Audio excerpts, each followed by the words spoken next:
come on in. Come on in, let's visit. I've been looking forward to having this opportunity again for us to sit down and share some thoughts about life and what's going on. Man, the other day, our last session, we talked about success. Well, today we're going to turn it around on the other side and talk about failure. How do you handle it? Well, first, let me tell you, failure to me is an individual word. It doesn't have really any meaning except for the individual person. Now, let's pick up on that theme a little bit. Admirable as the idea of succeeding every time is, no one can be successful all the time. Setbacks, obstacles, roadblocks, and failure happens. But what counts when you fail is how you mentally react to it. The price is high.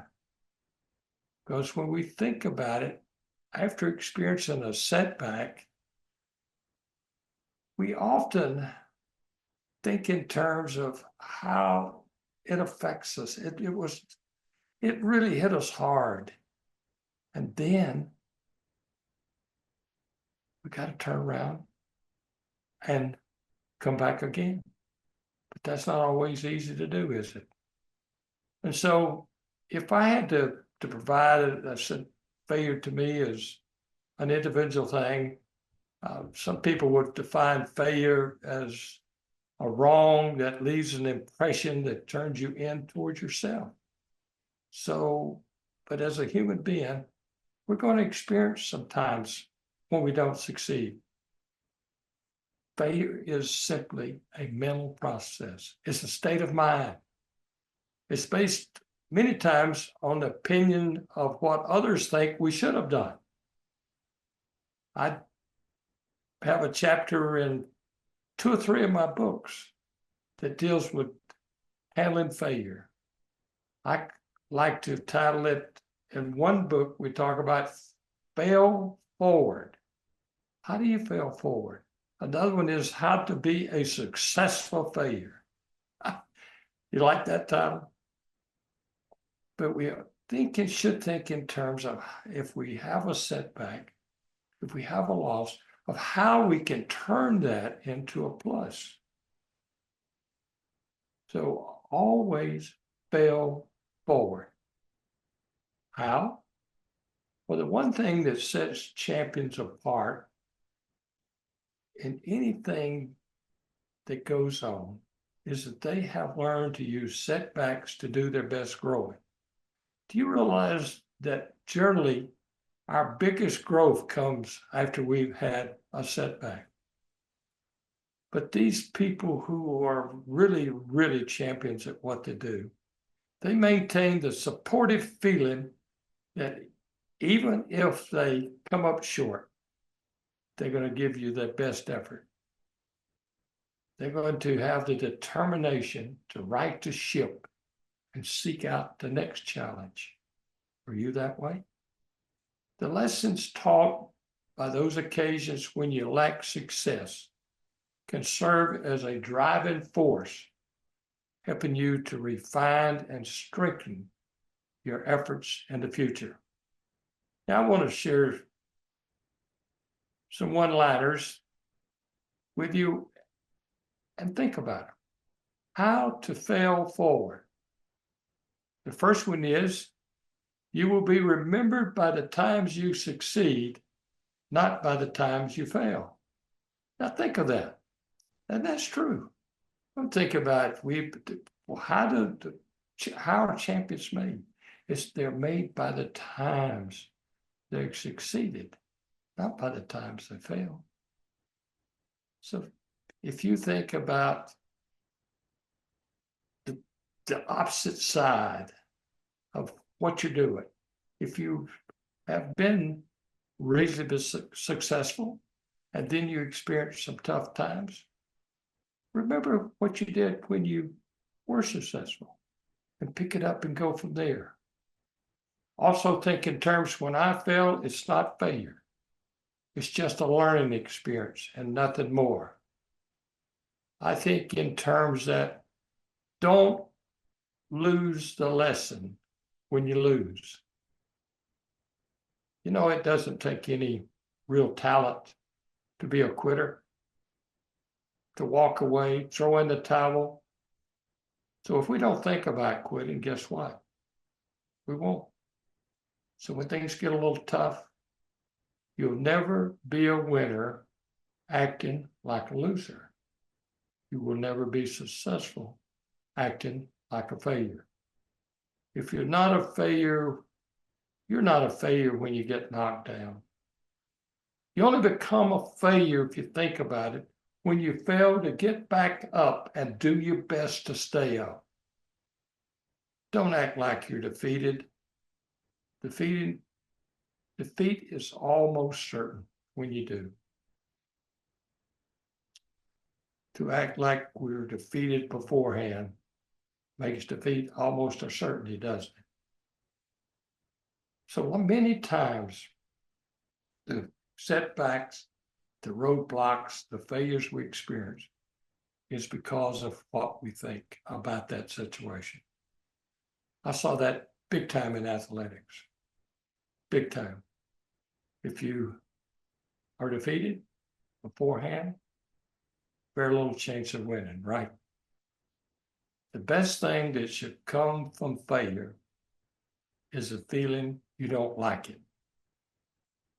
So to come up on the losing side has no consequences going forward unless you let it deter you from moving on to the next challenge.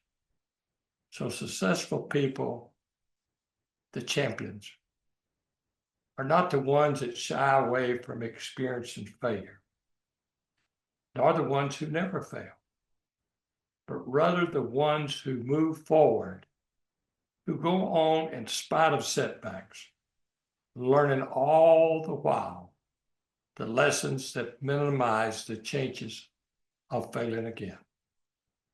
I'll say it again, when you lose, don't lose the lesson. I want to share one other thought with you about what happens after you have a tough time. Have you ever heard of the importance of keeping your chin up? It really has a plus factor. You know, when we fail, gosh, it was a big deal. It really hurt. But so what is the normal posture when things are going south, if you will? You're having tough experiences. Your head down, shoulders slump, right? But what happens if we raise our chin and we square our shoulders? You see, the head position is body language personified. When we raise our head, you know what happens? When we have our chin up and we're taking in what's going on around us, where's our thought process? Where's our mindset? It's in the now. Do you realize it's mentally impossible to walk around thinking negatively with your head up and your eyes open? That's right. To think negatively, we have to drop our head or either close our eyes. So head down is a position where we start to think about all the bad things that have been going on. But what happens when we raise our head and keep our chin up? That's the reason why you've probably heard it. Somebody's told you that before. Get your chin up. Well, it is important. Every emotion has its corresponding physical counterpart. When you lift your head and square your shoulders and place your body erect, something great can happen. These are the very physical acts that trigger biological processes that alter the mind's perception of what it's supposed to feel. You begin to think positive thoughts and have positive feelings. So keep your head up. Keep your eyes level when things are not going quite the way you want them to. This simple act will serve to help you focus on what lies ahead. It keeps you positively focused on doing your best right where you are, right now. You will find yourself making greater strides when your chin is up and your eyes are open. I'm Lou Vickery, author of soon to be book number 25. We'll be talking more about it. You can find the books either at Amazon, or I think there's still 12 of them in print. You can go to my website. That is aWiseword.life/library. This information on failure, I said I have in several of the books, but you will find it primarily in winning the head game, the key to athletic success. You know something? There is no place that athletics ends and life begins. They're very similar. Until next time, you keep that smile on your face. You keep optimism on your tongue. And keep happiness in your heart. I'm Lou Vickery. See you soon.